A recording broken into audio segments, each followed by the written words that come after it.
सरस्वती मातेश्वरी मातेश्वरी विनय करूं करी जो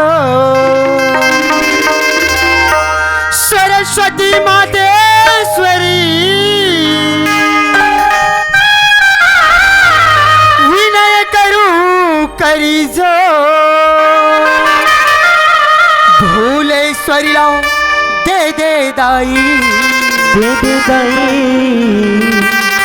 लैकाया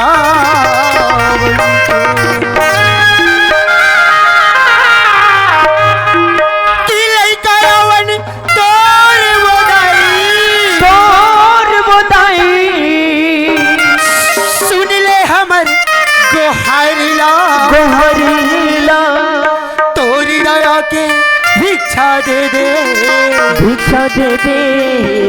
मांगत हो मैं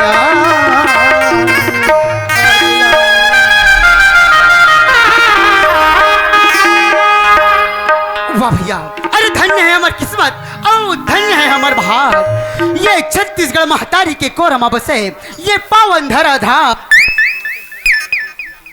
आय के शुभ अवसर मिले हैं। ये गंगा में हमने डुबकी लगा के सुंदर मौका मिले हैं। पर देख तो अरे हम तो दोनों भाई संग रहा मैं सोचत रहे हो कि मोर सन में मोर डोमो भाई घलो सुंदरकन के भगवान के भजन कीर्तन में ध्यान लगाए हुई गई के, लेकिन ये बेईमान ला देख ना तो एक खवई में ठिकाना है ना तो एक सुतई में ठिकाना है। चल आरो लगा के देखना चाहिए। डोमो भैया अजी डोमू भैया अजी बड़े भाई वाह रे चंडाल कदे है बड़े दाई और कदे है बड़े भाई तोला अंतर मालूम नहीं है रे। कस रे हाँ?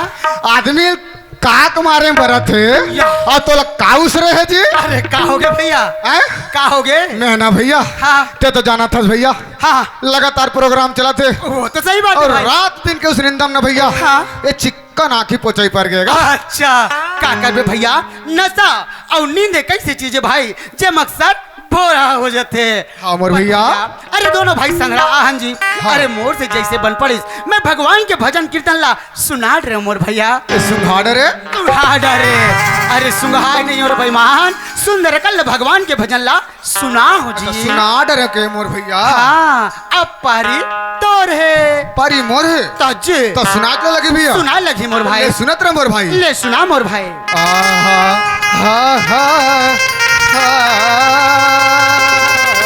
वाह मोर भैया ला ला ला ला ला अच्छा ले ले ले ले ले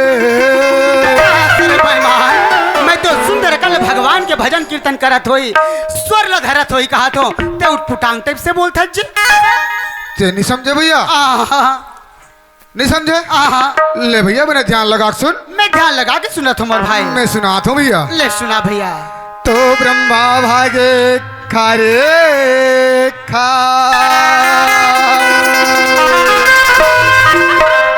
तो ब्रह्मा भागे खारे खार तबे अर्जुन हाँ खिसे आए जी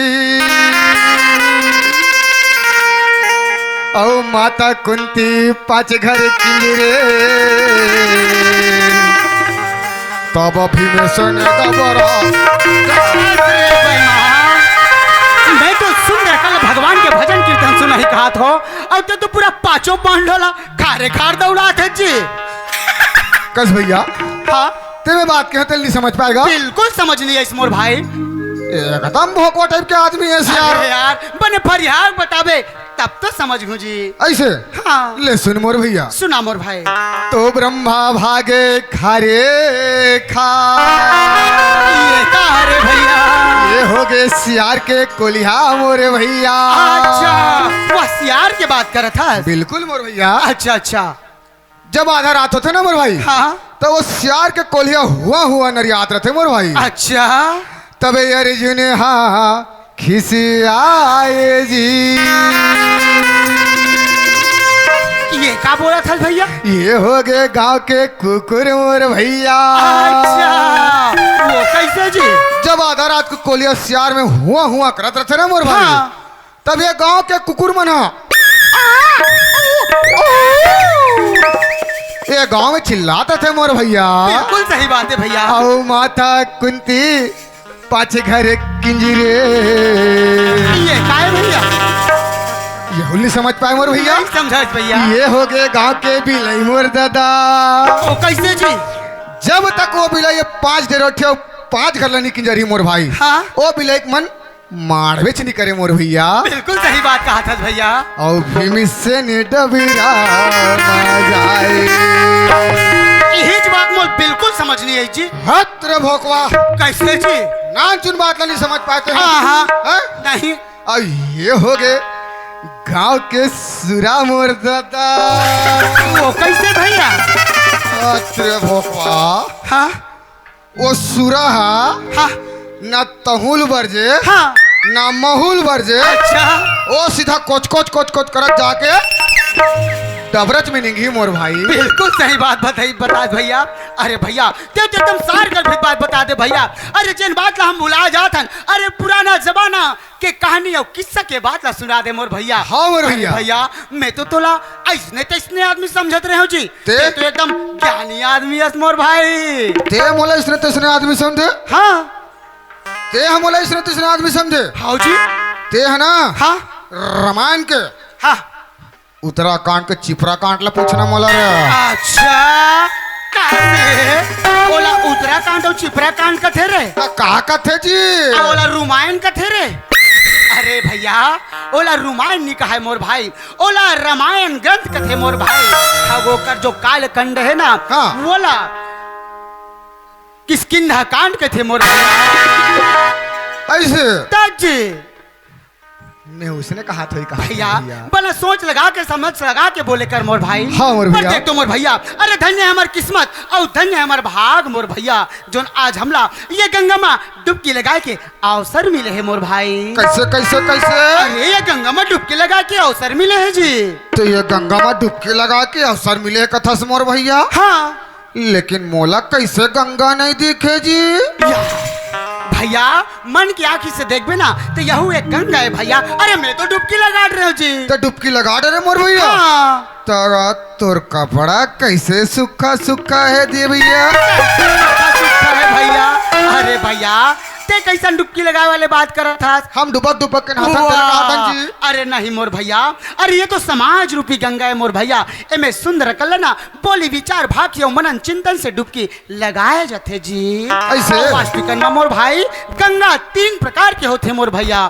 अरे पहली गंगा ओला कथे जब हमार जब सियान सामरत मन से मन मर जथे ना। हाँ। जब ओकर हाड़ मासला सरोवर तीरथ काशी गंगा लेख ना भैया। ओला एक गंगा कहे जाते मोर भाई। ऐसे? हाँ जब हमार प्यास ला बुझाए पर जैन पानी के हम उपयोग करथन ना भाई उला जल रूपी गंगा कहे जाते मोर भाई। हाँ मोर भैया। और ये बैठे है ना मोर भैया यह उला समाज रूपी गंगा कहे जाते मोर भाई। हाँ मोर ये भैया। गंगा माना कहीं ते डुबकी लगाबे। अरे बड़े से बड़े अगर ते गलती करे रहे ना मोर भाई ये गंगा में डुबकी लगाए से ना जब मोह पाप धुल जाते मोर भैया। ऐसे? है ना। अरे यहाँ तो साक्षात देवी देवता के दर्शन होते मोर भाई। कैसे कैसे कैसे? या ते देवी देवता के दर्शन नहीं करे? मैं आता हूँ तत्तिक बेर के मोल देवी देवता के पीछे नहीं करा था जी। तेरे चंडाल वो दे का। अरे वो दे बैठे चल नहीं देखा था? अच्छा वाह ते चिंडर है भैया। और चिंडर मोर भैया। या, वो कोने जी? वो तो हमार काका ससुर है भैया। काका ससुर है भैया। कहत रे भाईमान वो तो तोर काका ससुर का दिखते जी। अरे भैया ना वो तोर काका ससुरेगा ना वो तोर मामा ससुरे मोर भाई। अरे वो तो साक्षात कैलाश में निवास करने वाला भोले भंडारी वो तो शंकर भगवान है मोर भाई। तो शंकर भगवान है मोर भैया। ताजी तान परित बने दाढ़ी वाढ़ी बढ़ा रहा है। हाँ। अब जटा डहल गंगा फेंकात रहा है। अच्छा अब ये पारी कैसे एकदम चिकन चांदूर दिखते मोर भैया। अच्छा। मैं ना भैया हाँ। ओकरे से तिन्नी चिन्हन पाएगा। अच्छा ले का हुई धोखा हो गए। और सुना था भैया। हाँ। अब वो शंकर भगवान हमारा नाचा देखे लगा है भैया। हाँ। तब मैं कहत रहा हूँ कैसे? वो कर जय बोला लेते हैं कहत रहा हूँ भैया। बिल्कुल भैया। बोल शंकर भगवान की जय हो। औकस भैया वहां दे बैठे तेल चिंता जी। कदला अरे वो दे का। हाँ हाँ हाँ वो मुड़ी झाँक के बैठे थे लगे वो दे हाँ हाँ हाँ हाँ बोला चिंथर भैया में या वो कौन है भाई? बोला के हाँ वो हमार मौसी सास है भैया। सास है भैया, कोई भी मौसी सास बना देवे थे। अरे भैया ना वो तोर मौसी सास गा ना वो तोर बड़ी सास है मोर भाई, वो तो साक्षात अरे नारी शक्ति के स्वरूपा माता जगदम्बा के अवतारी माता पार्वती है रे मोर भैया।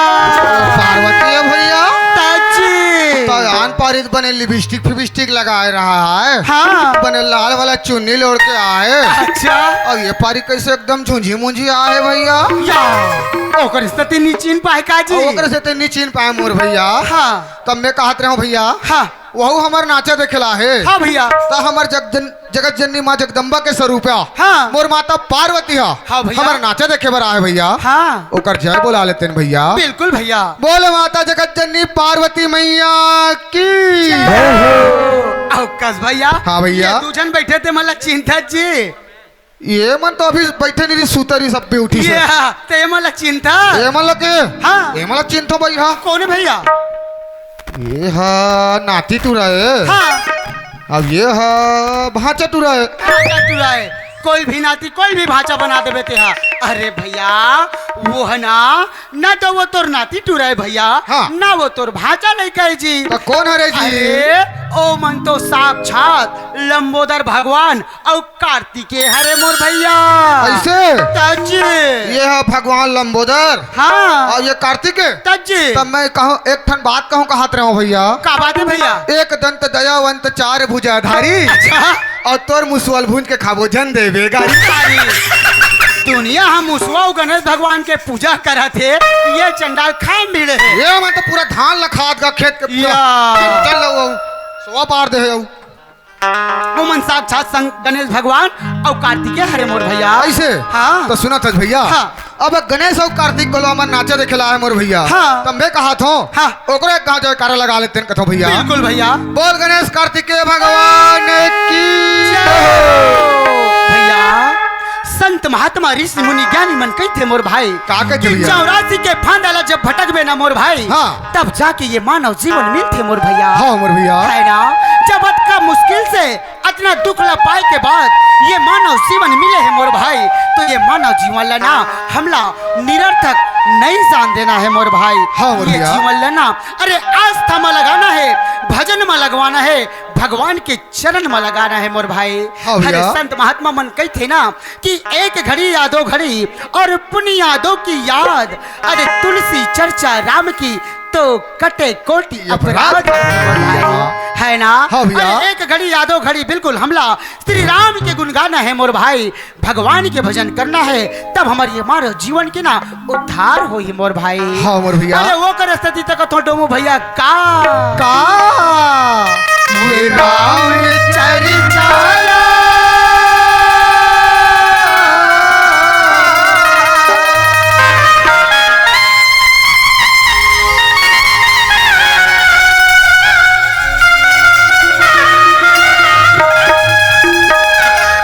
राम चर्चा लोग सब भुलावा थे मोर भैया।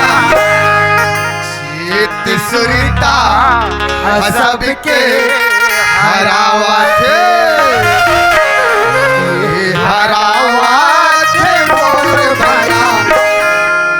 हरावा थे मोर भैया। समय देखो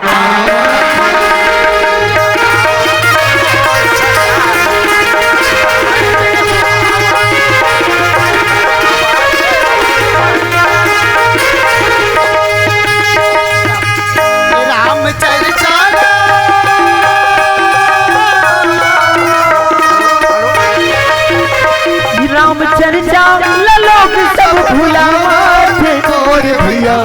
चेत सुरता हसब के हरावत ये हरावत मोर दिखे कैसन समय देखो आवत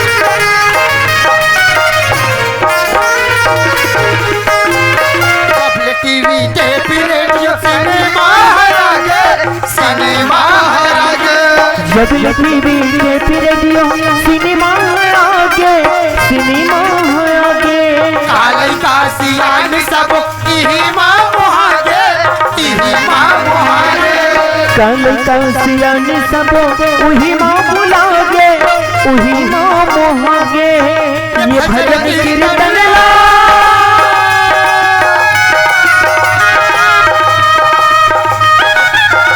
ये भजन कीर्तन लोग सब भुलाते भैया सुना था जो मो भैया। हाँ भैया। अरे जब हम माँ के गर्भ में रहन मोर भाई, अरे ऊपर वाले परमात्मा के पास जब रहन ना मोर भैया, हाँ भैया। अरे हम दलदल में फंसे रहन मोर भैया, तब ऊपर वाले परमात्मा ला हम का कह के आए रहन और यहाँ आके हम कहा भुलाहन मोर भाई। हाँ भैया। है ना।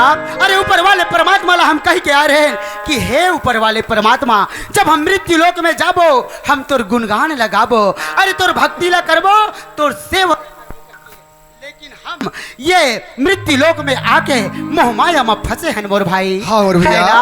अरे जगह जगह में रामायण के आयोजन कराते, जगह जगह में भागवत के गीता के आयोजन कराते, लेकिन ये भागवत गीता के सुनैया और देखैया के जरूरत है मोर भैया। भैया हाँ। ये रामायण गीता और भागवत के देखैया सुनैया के मोर भैया। हाँ। एक कर देखैया ना भैया 5 से 10 जन बैठे रहते मोर भैया। हाँ। और पीछे जो कारपेट खाली रहते ना, हाँ। वो में कुकुर माकर मन बैठे रहते मोर भैया। ये आज हमारे मानव समाज के ना बहुत बड़े विडम्बना है मोर भैया।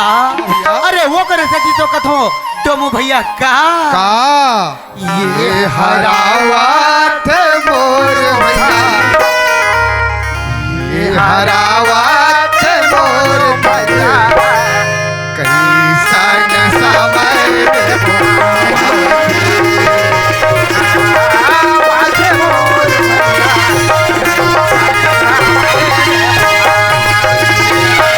ये हरावत मोर दीदी कैसन समय देखो आवाज़े ये हरावत मोर भैया कैसन समय देखो आवाज़े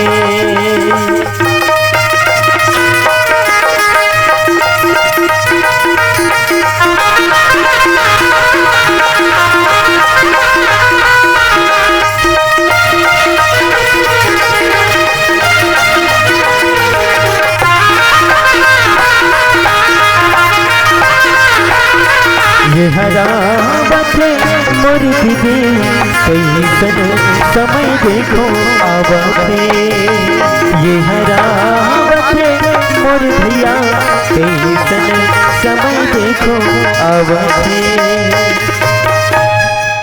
वाह तुम भैया, अरे तोर सन मोर भगवान के भजन कीर्तन करके ना बड़ा आनंद आ गया मोर भाई। हाँ भैया। है ना। पर भैया अरे सब बात तो बढ़िया है जी, लेकिन मौलाना एक नान चुन बात के उत्तर तो से जानना रही से।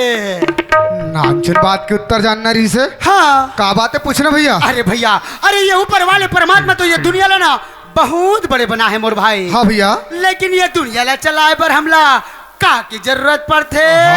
भाकला ये दुनिया चलावर का जरूरत पड़ते तो याद नहीं है जी। बिल्कुल पता नहीं है भैया। नान सुसु मुसलमान जाना थे कैसे जी? और तोला पता नहीं है जी। हाँ। ये दुनिया चलाना है ना मोर भैया। हाँ। तब बटन वाला जमाना जब्त, अच्छा अब टच स्क्रीन के जमाना चालू हो। स्क्रीन के जमाना चालू हो गया। अब ये मोबाइल में दुनिया चला रही। तो मोबाइल में तो दुनिया चला था भैया। नहीं मोर भाई, ये दुनिया ला चलाना है ना। हाँ। ना तो कोनो तकनीकी की जरूरत पड़े, ना तो कोनो टेक्नोलॉजी की जरूरत पड़े मोर भाई। अगर ये दुनिया ला चलाना है ना। हाँ। तो सबसे ज्यादा जरूरत पड़ते कौन? नारी के। नारी के। हाँ। भैया। हाँ। पर ये नारी है तो है कहाँ? जा भैया तुरंत पता लगा के आ। ठीक है भैया, मैं पता लगा के आता हूँ। हाँ।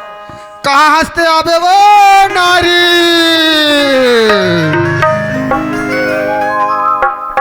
एड़ा हन तो पूरा नरवा मन दिखते। कहाँ हंसते आबे वो नारी? एड़ा हन तो पूरा नदिया मन दिखते। कहाँ हंसते आबे आबे वो नारी?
कोयलिया अमुआ के डाली माँ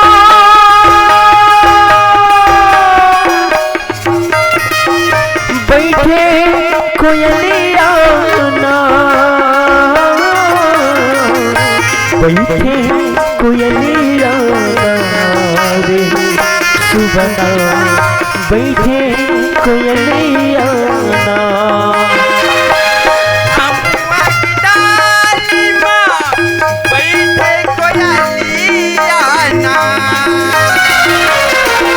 बैठे कोयलिया रे सुबह बैठे कोयलिया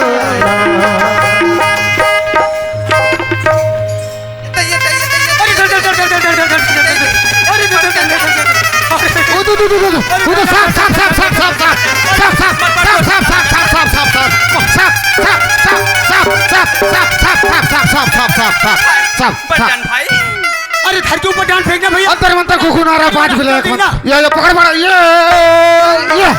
बड़े जन भाई मोल पर जोर से डर लगा ठीक है मैं हाथ धरत होता ते कब डर रहा था अरे ये ढाला भैया ये ढाला बड़े जन भाई मोल पर जोर से डर लगा थे वहां तोर बोलना लपेटे बने धन्ना का तो मोल लपटा थे तोला थोड़ी लपटा थे मोल पर जोर से डर लगती भाई साले हक कैसे पोटक पाटक नहीं करे रे या लौठी अबिया रे कौन आदमी डरवा सकता मटर में दिया ईमान से बहनी इसने असन असन बाबा जात मन्ना हमार मन असन कोई माइलो का लावत जावत देखी ना तंध्यान में लौठी ला इतना रसीला फटक दिया सांप की डर रही की के देखा तो आज मतलब लौठी ला सांप की डरवा आते तिला सुना था समाज लोगिन काए ये मोर गलती नो है ये लौठी गलती है और लौठी गलती करत था कसरे लौठी लगा बेटा तू 4 खाओ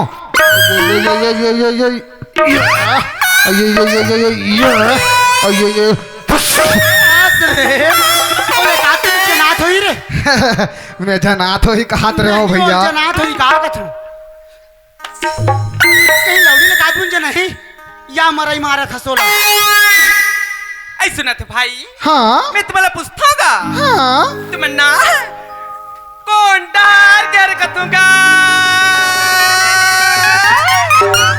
ये मामा डहान के और मैं दादा डहान क्यों कथोगा कुछ भी बोल बे अब मैं तो लौसन नहीं कहा भाई तो कैसे कथस वो भाई ना कौन जिला के अरे कथूंगा ये है ना बलबला चिला के और मैं अंडा चिला के वो अंडा चिला के हाँ आई मैं तो लौसन नहीं कहा भाई तो कैसे कथस वो भाई मतलब ना कौन तहसील कर कथूंगा अब मैं जान रहा हूँ अब जान रहा हूँ मैं इन तो बता जी सुना था वो भाई हाँ भाई हाँ ये नरम तहसील के और मोला देख याद है ये टप टप टप चूहा थे मैं ना एकदम गरम तहसील के मैं तो बोला उसने नहीं कहा भाई कैसे कथस भाई मतलब ना कौन तहसील कौन जिला कौन गार कतोगा तते यतनी जन ला पूछे तेल नहीं बता हो नहीं बता भाई तो यहाँ जन ला कैसे बता होगा सियान हाँ भाई एला पूछू ना ते उल्टा सीधा जवाब दे मैं आप मल्ला हमार परिचय पूरा बतात हूँ नहीं बता भाई मैं सुनत हूँगा हमन्ना ग्राम बोरी परसाही थाना तहसील विकास खंड जिला बालोद के रवैया हरनसियान ओ बालोद जिला के रवैया हाँ अयो बोरी परसाही गांव के क्या हाँ ओ गंगा मैया के तीर में है बस बस हमार गांव है ना साक्षात गंगा मैया जी यहाँ विराजमान है जहाँ गंगा मैया माता के शक्ति पीठ है बस वही गांव के नजदीक में रथनसियान आई बनच की बात है भाई हाँ।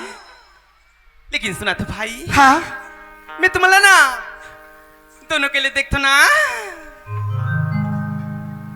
कि ऐसी लगती, कैसे लगती, ऐसी लगती कैसे लगती कि पूछ जनका टका पर पूछथस गा। सुना तो भाई, हाँ। मैं तुम्हाला दोनों के लिए देखतो ना, हाँ राम और लक्ष्मण का सगे भाई धत बराबर। तेरी के मैं काला कहीं कहत रहा हूँ, ये काला कथे भैया, हाँ का कथे का कथे जी?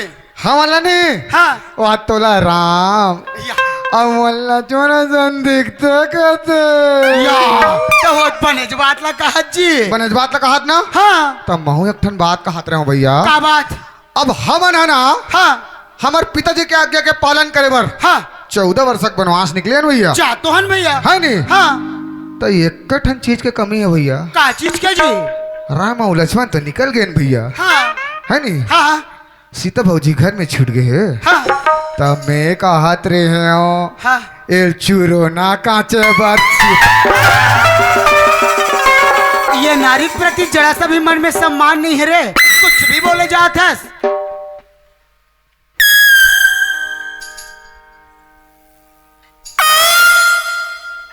औ का बोटर बोटर देखा थस। कसबो हाँ भाई, ते कहाँ जाथस और कहाँ आथस और का कहा जात रहे तेरे बने फोर के बतावो।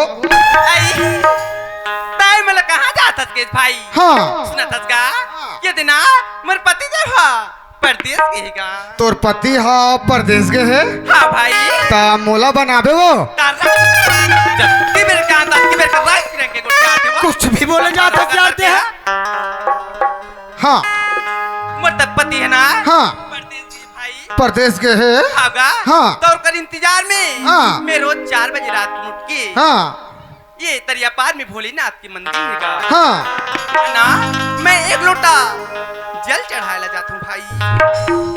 तोर पति परदेश गए होगा ते 4 बजते तहन शंकर भगवान ने पानी रितोल जाथास, जाता हूँ भाई। तब मोला एक ठन बात समझ नहीं आई वो बाई, क्या बात का?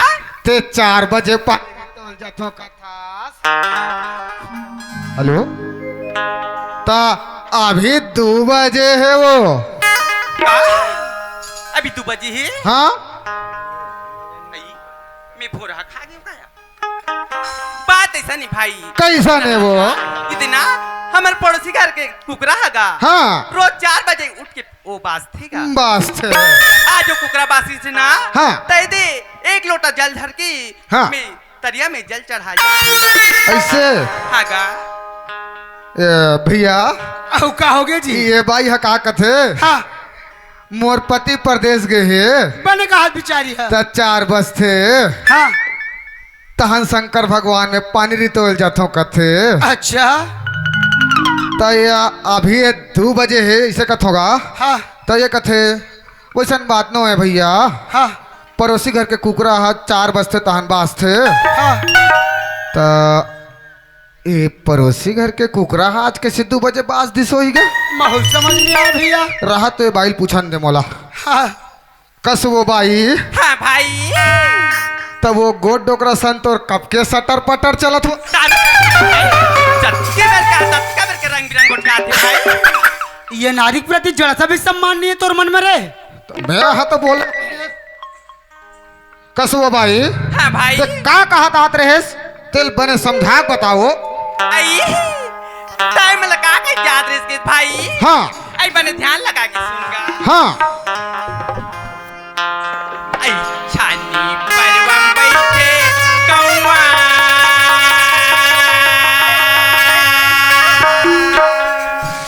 चौरा की तहन मोल सरेखा वाले भैया मंसूबे जुआर दू ठंडू पौआ कहस रे रात दिन तोर खवच भी आई है, कम से कम नवरात्रि लत ना हकन दे। आई उसन्नी कहाँ भाई? तो कैसन कथस वो। ध्यान लगा के सुनगा। हाँ आई छानी परवम बैठे कौवा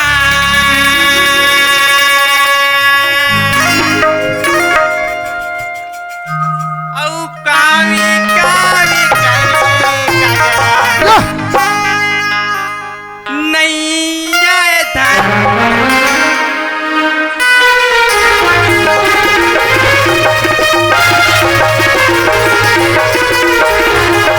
छानी पर बैठे गौआ काहू काहू करे कागा छानी पर बैठे गौआ काहू काहू करे कागा नहीं आवे जोड़ी के संदेश नरे सुबना नहीं आवे राजा के संदेश नरे सुबना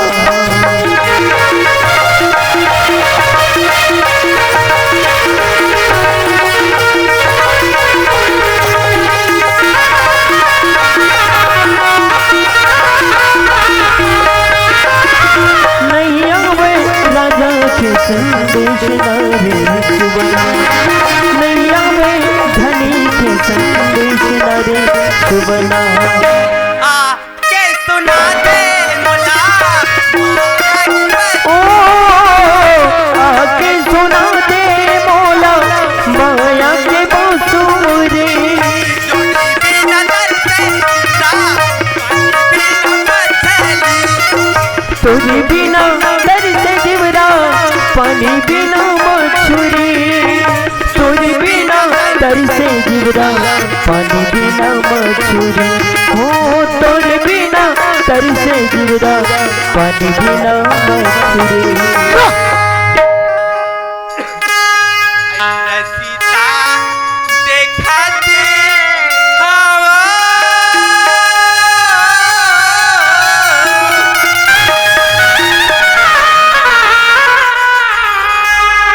ओ पाटिला जो आही वो आही जान धीरज धर दाई धीरज धर वो आही आही नहीं आए जो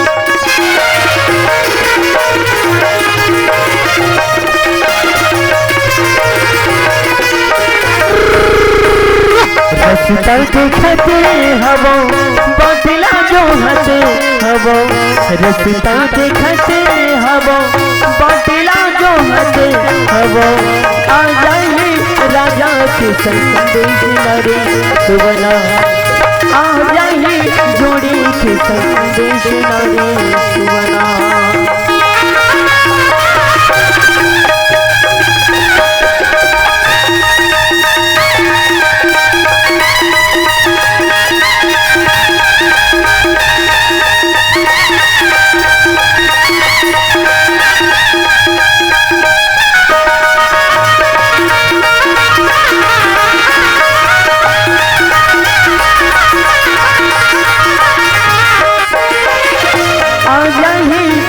संदेश नरे सुबना आना है धनी के संदेश नरे सुबना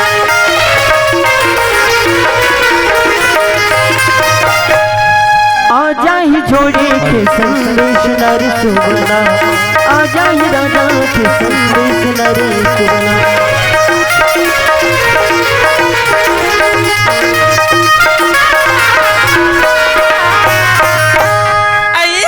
जोहार संगवारी हो अगर आप मन ला हमार वीडियो पसंद है सोही तो वीडियो ला लाइक करो और चैनल ला सब्सक्राइब जरूर करो और हाँ बेल आइकन ला जरूर दबाओ ताकि हमार नवा अवैया वीडियो आप मन ला सबले पहले मिले।